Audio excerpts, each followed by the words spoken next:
It is my pleasure to introduce Allison Lauter. Did I say that right? No, Lauter. Lauter. Okay, my bad. Allison Lauter is the chapter president, and Maddie Inselmann. There's no Inselmann. Okay. Heartland Field Rep are here from TPUSA. Okay, extra ticket for anybody who knows what TPUSA stands for. You can't say it. Turning Point USA. Okay, Turning Point USA. So who said that first? Kim did. She gets the extra ticket. What's next? What's that? Okay, so they are going to share about their organization as a whole and specifically their SEMO chapter. They will tell us more about themselves. So let's give a warm WTP Cape County applause to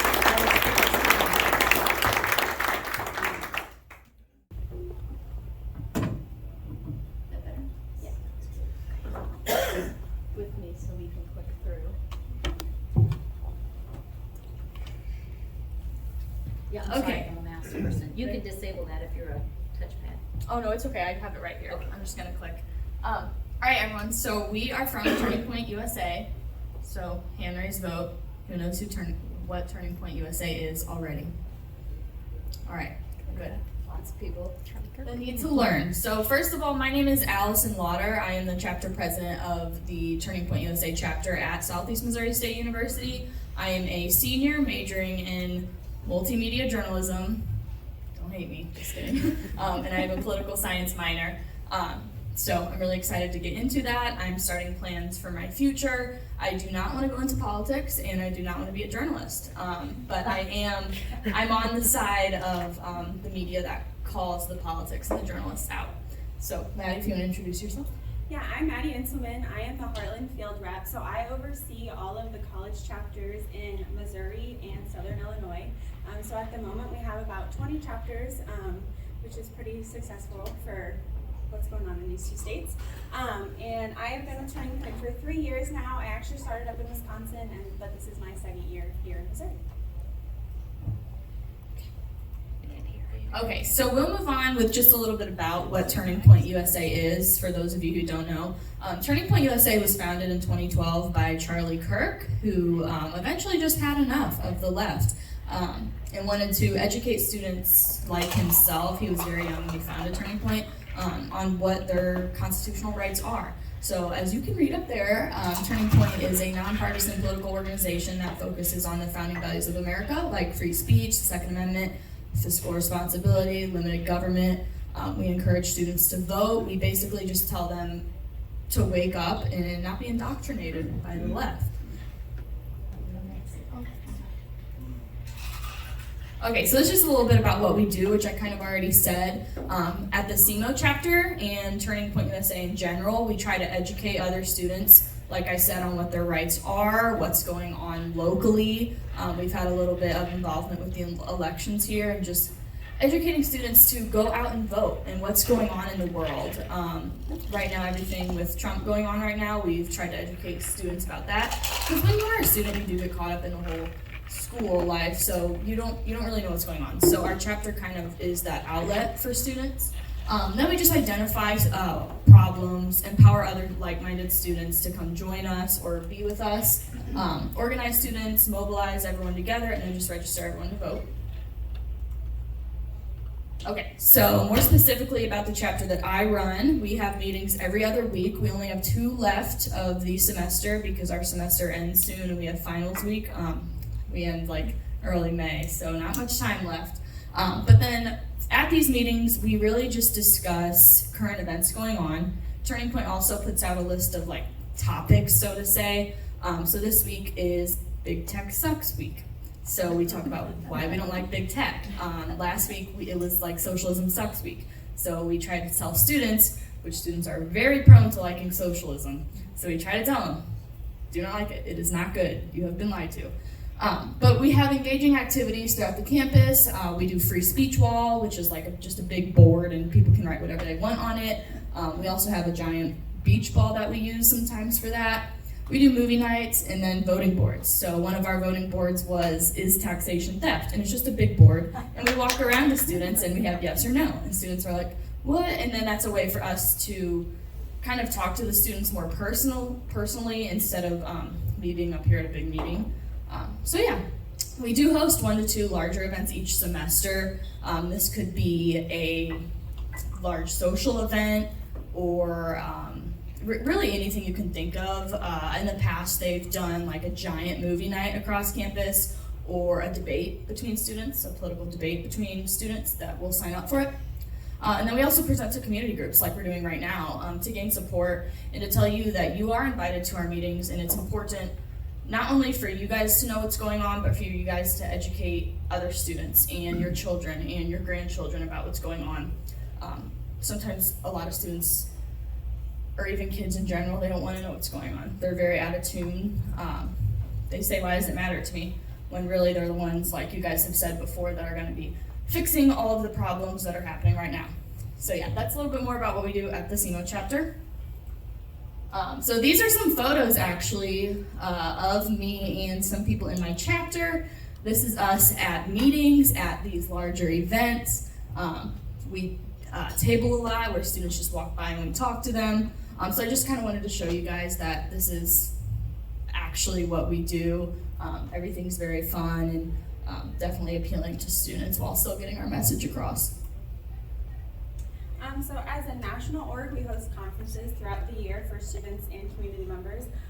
So we have the next one coming up is our Young Women's Leadership Summit. So it is about 2,000 young conservative women who all get together in Dallas, Texas, and just kind of get empowered about how you can still be conservative and be a woman. And it's also empowering to want to be a stay-at-home mom and to believe in God and all these things that the school is telling you as a woman you shouldn't be doing. So that's our next one. And then we also have SAS over the summer, which is for everyone, all students, and that's in West Palm Beach, Florida. And then we have America Fest in We can't hear you. Sorry. And then we also have our America Fest conference in Phoenix, Arizona in December, which that one is geared more towards families. So it's kind of right before Christmas, so not always the best time, but if you want to take a vacation to celebrate America, that's the place to do it. So we have a bunch of speakers that come and talk, like obviously Charlie Kirk, our CEO. We've had Josh Hawley come and speak multiple times, Candace Owens, Trump Jr. We've had Trump and DeSantis speak.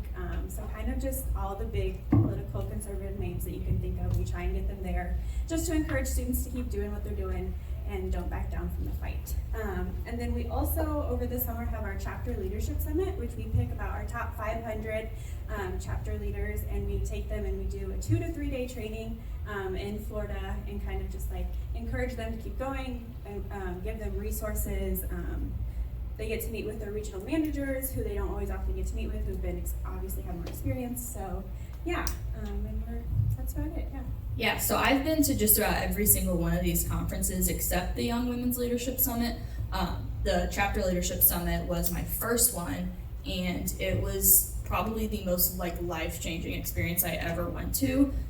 You had no idea that there's millions of students across the country that feel the same way you do, and you just feel relieved, and you feel like, wow, I can say what I want, and everyone agrees, and no one's coming after me for it. I have actually met some of my best friends at these conferences. Student Action Summit, which was SAS, is so fun. Students all across the country. Like, my best friend, he lives in Nebraska now.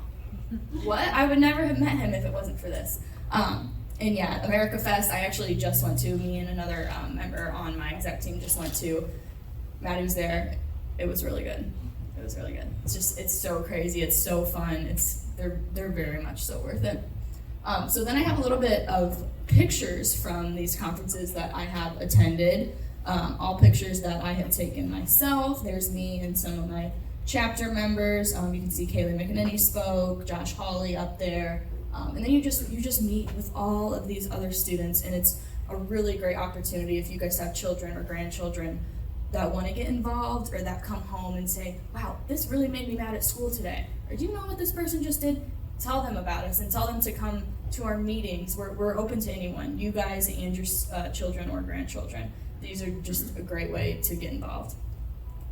And then so, like I was just saying, how you can get involved. So you can visit tpusa.com for more information. If you want to donate, or newsletters just to read about what's going on. They have little shows and everything. It's a really entertaining website. Or if you want to get in contact with the Cape Girardeau area or the SEMO chapter, you'll contact me. I have my phone number and my email up there. And then Maddie is also available to be contacted, but I'm specifically for SEMO, the chapter at SEMO. And then, like I said, I really do encourage you guys to come to our meetings. We have 2 meetings left, April 13th and April 27th. If you want me to write those down for you, I can. But if you don't come, tell your kids to come. Tell your grandchildren to come. Say you can come to this meeting of like-minded people and just get your opinions out or talk about current events. Anything that's going on, you can talk about with us. So we really just try to empower students to know what's going on in the world, educate them on their rights, and just kind of wake them up to the indoctrination that's going on at their universities. So, do you have anything else to say? That's it. If anyone has any questions, we'd love to. Can I borrow your microphone for a second? So I think question and answer for tonight, we'll just, I don't know that we're gonna have a lot of controversy. So if anyone has a question, raise your hand and we'll bring the microphone to right here. So you guys maybe share a microphone and I'll take it around. There's a written one over there, Jan. Oh, all right. Is SEMO Professor Jason Sides pro or con to TPUSA? I have never had a class with him. I am in the political science department a lot, but I've never had a class with him, so I don't really know him. But from what I've heard, I think he's pro. He's not our advisor, but I'm pretty sure he's not on the left from other students that I've talked to. I didn't think he was. Yeah, That's what yeah. I'm sure he'd be an ally. I thought so. And so you said, are there specific ages? No, I mean, we really do, we just actually started a high school program, so high schools can now create their own chapters, which I actually tried to create a chapter in my high school before we even had the high school program. So I'm really glad that they finally got this, but we really start at high school age kids, and then it's mainly college kids. Right here. How are you funded? Yeah, so we're Turning Point as a whole is funded by our donors. We're a non-profit org, so we have a bunch of donors. We have an advancement department that goes and speaks to people all over the country, and that's kind of it. So yeah. So all private donations? Yeah. I was going to ask, how involved is the community and what marketing efforts do you have to get the community involved in supporting your program? So the community can be involved in whatever way they want. Mostly what we're geared toward is the college students. When we speak to community members, it's more about just like support for larger events, or if you're feeling called to donate or help with that kind of thing, or attending our national conferences. We have our faith department, which is marketed towards more so the community, where you can start faith chapters based off of your church or like just your county or whatever. But those are the main ways the community can get involved. Otherwise, just being supportive of your local chapters in high school and college. Does that answer that question? Marketing? How do you market? Most of our marketing is done on social media. So our TPUSA, our Turning Point national account, and then most local chapters have a social media of some sort as well. Mike, no way. I just want to fishtail on your question about how they're connected locally. I would encourage this room. I mean, some of you know Charlie Kirk and love Charlie Kirk. He's on our side. He's fighting the good fight. And if you have a heart like that and you see these guys at the university, hook up with them, adopt them, find out what they're doing and talk to them and give to them and recruit people to join, and let's make them stronger. I'm so thankful that they're here. I saw that Charlie Kirk and Sean Foyt were going to the Capitals. Can you tell us what they're doing there and maybe the mission behind that? Yeah, so I'm not super involved in the faith department, but I know generally about it. So they are going to all 50 state capitals and just doing a day of worship and prayer. And Sean Foyt is just kind of the head charge of that. We're partnering with his Let Us Worship organization. And I know we just had the one in Jeff City on Sunday, and we had a huge turnout, probably about 1,000 people came out and just worshiped on the South Lawn at the Capitol, and just prayed over legislators and everything that's going on in Missouri. So I know they're going to all the capitals and doing that kind of thing. That's all my knowledge of that, really. That's good.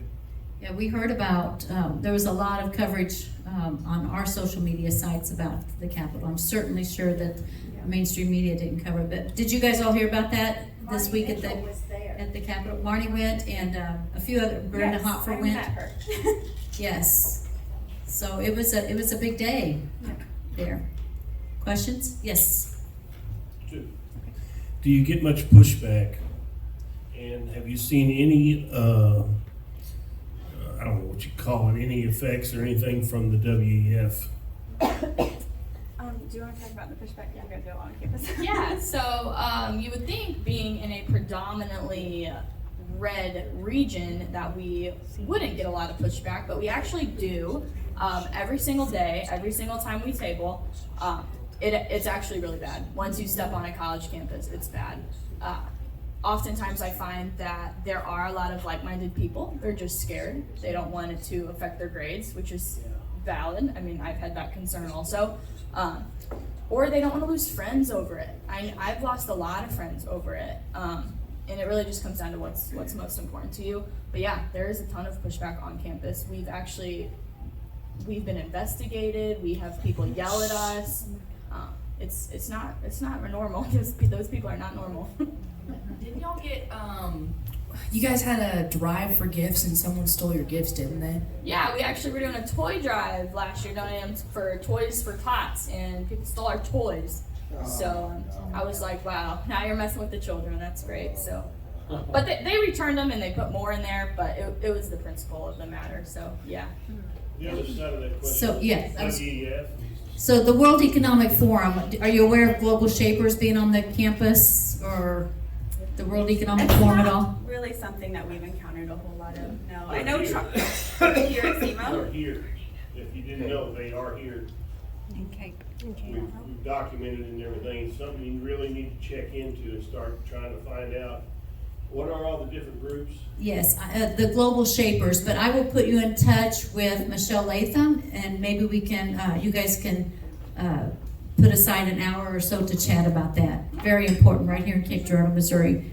Because their goal is to reach your age group, 18 to 27-year-olds. 18 to 27-year-olds they're trying to target. Yeah.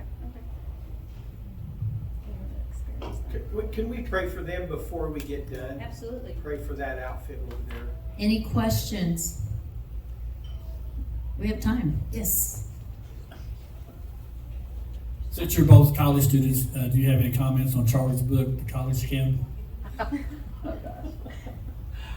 That's not a trick question. I was just wondering if you thought about it. I have not read the book because really no reason. Because my book list is so long and I'm reading a ton of books. But Charlie's opinion on college being a scam is a strong one, and it has a lot of followers to it. I think college is required for some professions, and I think it's a great tool if you use it correctly. You can't be a doctor or a lawyer without college, but I am a huge advocate of trade schools and starting your own business and kind of building yourself from the ground up. But I mean, college is a money scam, that's for sure. But really, in the job market today, you just can't get a job if you don't have a bachelor's degree. That's not really a thing, unless you go to work for these companies like Turning Point. But I wouldn't say it's a scam. They definitely take way too much of your money, but I do think it's a necessary tool. And if you're an intellectual student, you will not be indoctrinated by your professors, but unfortunately, some students are indoctrinated by their professors. So you really just have to be aware of that and educate your children or your grandchildren to know when their teacher's trying to push their agenda on you, because that happens so much on college campuses. I actually had 2 people text me today about a psychology class that is teaching them about different sexualities and gender assigned at birth and then gender you chose now. So it does happen, but I don't know. That's a hard question. I think it really depends what side you're on. I mean, I love college. college. I think it's great. I don't think I'd be where I am without college. But some people don't need college to succeed, and that's great. And I believe that you do not need college to succeed. I think it's really just what you want to do. Thank you. Yeah. Good question. Questions? Jan? Yes. I'm sorry. That's right. I need my exercise. I didn't work out today. Have you guys heard about what happened at Stanford when they shouted down the federal judge? Kind of. The Fifth Circuit federal judge, when the students wouldn't let him speak a couple weeks ago? Very minimally. We've kind of been, that's actually happened. Charlie's on tour right now, and that's happened at a few of his universities that he's been at, so I've kind of seen more about Something really good came to that. There's 2 federal judges that have decided they will not hire anyone from Stanford that. Yeah. to clerk for them. Yeah, I They saw have. that. Yeah. Yes. They are, the 2 judges have already said they wouldn't hire from Yale because it's been going on for so long, but after that happened, they will not hire anybody from Stanford. And they're hoping, and they actually have had a lot of professors say, keep doing that because we need to get this out of our system. So that's really I got another question. Yeah. Yeah. What would you say would be the biggest disincentive or problem that you have with the students? What is the main thing? Is it just disinterest? Is it they're already indoctrinated? What is it, their struggles? What is it the biggest thing that you face when you try to reach them or talk to them or whatever? For me personally, in our chapter, I would say we face a lot of people that are just unmotivated, or that I don't care, why should this matter, I have class, let me go, that kind of thing. I don't think they realize how much this stuff actually affects them. And a lot of people have this built up like political rage that they want to get out somewhere, or they go and turn into keyboard warriors and do it on our posts online when Found that out. yeah. You're familiar with that. But yeah, no, I would say just unmotivated, lack of interest. Did you have a different experience? I know Maddie works with the Missouri State chapter a lot. She lives in Springfield. Is it different? I would say generally across college students across the whole country, it's just they're just apolitical. They just truly don't care until it affects them, and they don't think it affects them at this moment. So just getting them to understand that starting like small, like on the school board, like that does affect you. It's not just that every 4 years election that is going to change your life. It's more so the local ones and like hoping they went out and voted today. So that's kind of the most general. We have that same problem with the adults in this community. Yeah. Very same. Yeah. How many people on campus do you think went and voted today? I think total in these municipal elections is 12% of people. So very few. 12% of the county, or the county city, or Like 12% across of the whole university? country, 12% of people vote in municipal elections. So I would say like less than 100 students went and voted today. Less than 100 from SEMO, okay? Have you ever been turned down when you've asked to set up a table or a stand at SEMO? No, we haven't. They're pretty good about that. But also I would not let them. So I think they know that. No, SEMO's pretty good about allowing other organizations, because there are other organizations on campus that are the complete opposite of what we all believe, and SEMO's pretty good about allowing us equal tables, yeah. I was wondering. Thank you. I was wondering about Dr. Vargas, and I don't mean anything personally at all, but what's your sense of him in relation to tolerating or encouraging or concerning conservative students and conservative political action? I don't think it's been brought to his knowledge as much as it should have been. I haven't had any political experience with him specifically. He's usually too busy. But there are some things going on in classes right now that do need to be brought up to his attention, and that I have documentation of. I actually just made my whole presentation for him today. Not necessarily him, but the higher ups.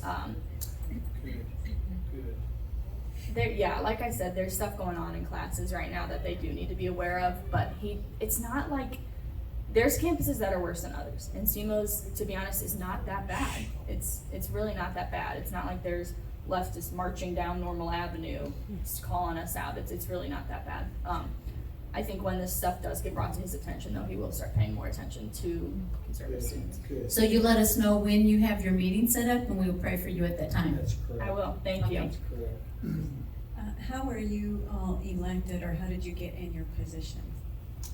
So I actually started following Turning Point when I was in like middle school, I'd say. I saw their little videos on Instagram, and I was like, wow, that's really cool. And the 2016 election was what really sparked my interest, and I was like, okay, something's not right.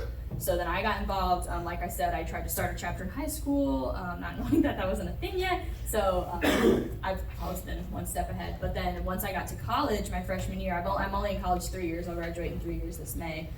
So my first year here, I technically was a sophomore.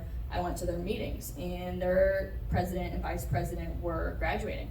And they're like, Allison, you got to take over. And I was like, all right. So I've been president for this my second year now of the chapter. I love it. Where are you from? I'm from Imperial or Arnold, so about an hour and a half north. So you just chosen from your meetings then?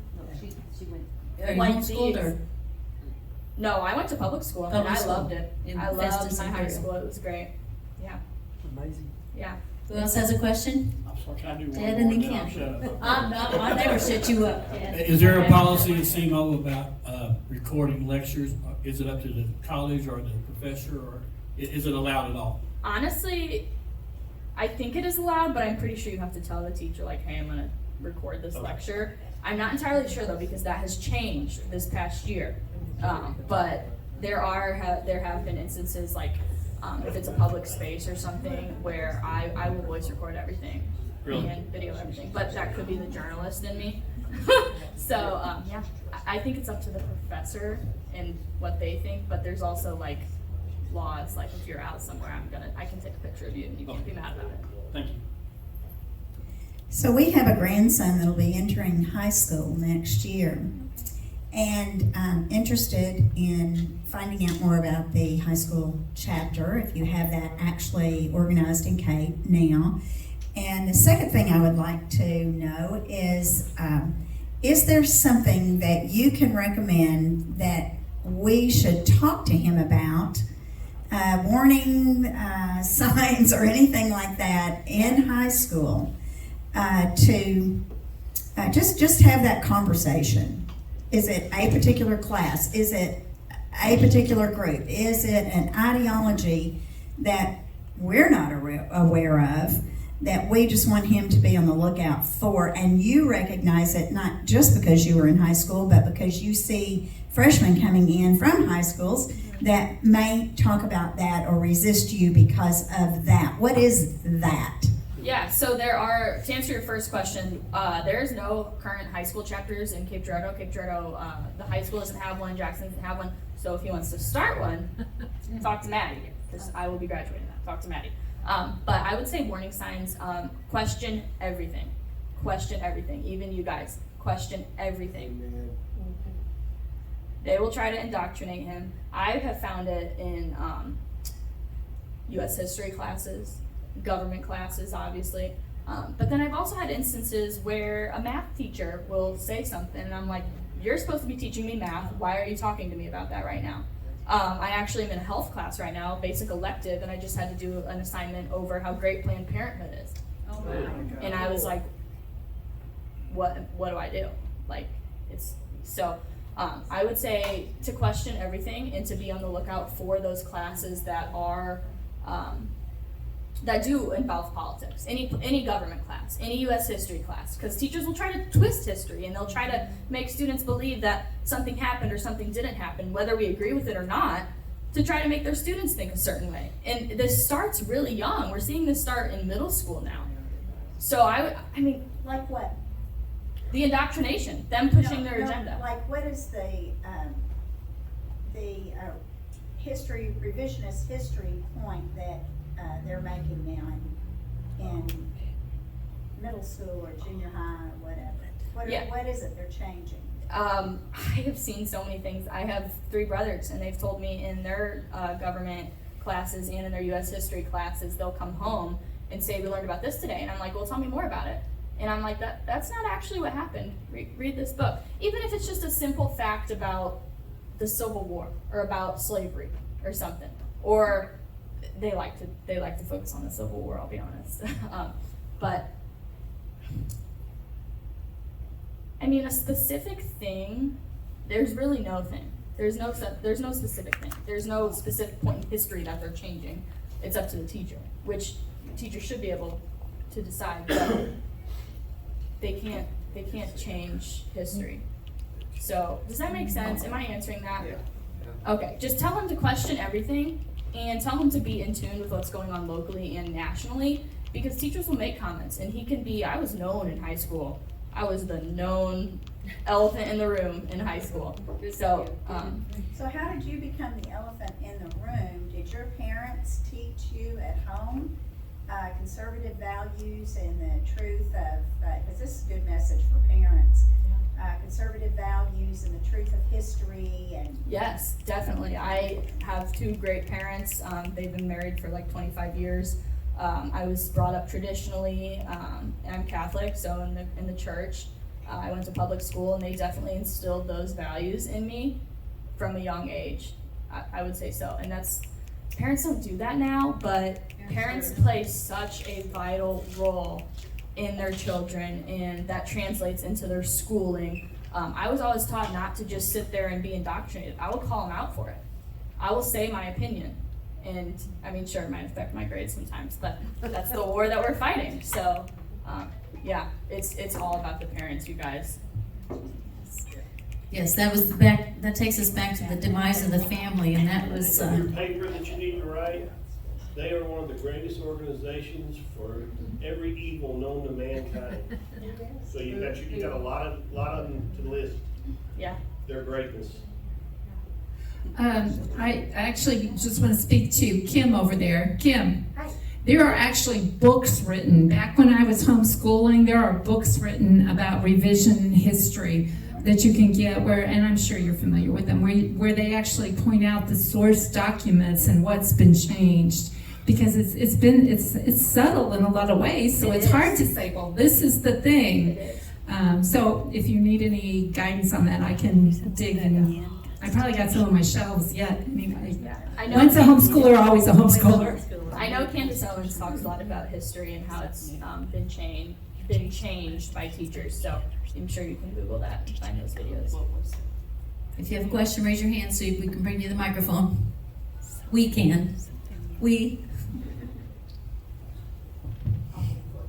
Thank you. I didn't actually come to ask questions. I just came to listen, but you might have the answers. I'm a recent escapee from Buffalo, New York, and feel like like you made it out alive. Yeah, like there's a whole lot of freedom here. I was a little scared how to make it through life without Governor Como taking care of me, but to be serious, I get a lot of freedom here to speak of Jesus Christ, and since I was preaching across from the SEMO campus. There was a parking lot, and then there was the curb, and then there was the straight. I couldn't even find a place to park. All these, it's like maybe they don't want stuff like that. But as soon as I started preaching, some woman showed up, and she said, "Well, the police are going to be here very soon," and I said, "Are you telling me it's against the law? I'm not. I didn't think I was on the property. I was between the sidewalk and the curb." And she said, "Well, they're coming." I said, "What are you telling me? I can't use amplification. I want to." Anyhow, I didn't want to get in trouble in Missouri. I just moved to another street corner, but I wanted to find the answer.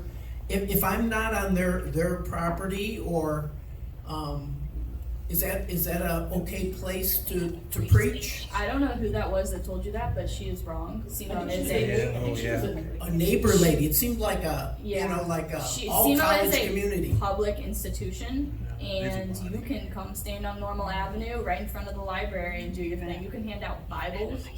You can hand out your little postcards. You can do anything. So whoever told you that, no. As long as you're not, inciting violence or doing Yeah. something. Even You know, with an not good. amplified megaphone, is that, I mean, I don't think I was that loud. Yeah, as but- long as you're not causing a disturbance, there's always going to be some kid that's like, the police are on their way. Yeah, Or good. the group of leftists stand by, but no, you did not do anything wrong, and I encourage you to come closer into campus. All right, thanks. Thank you very much. Thank you all for allowing us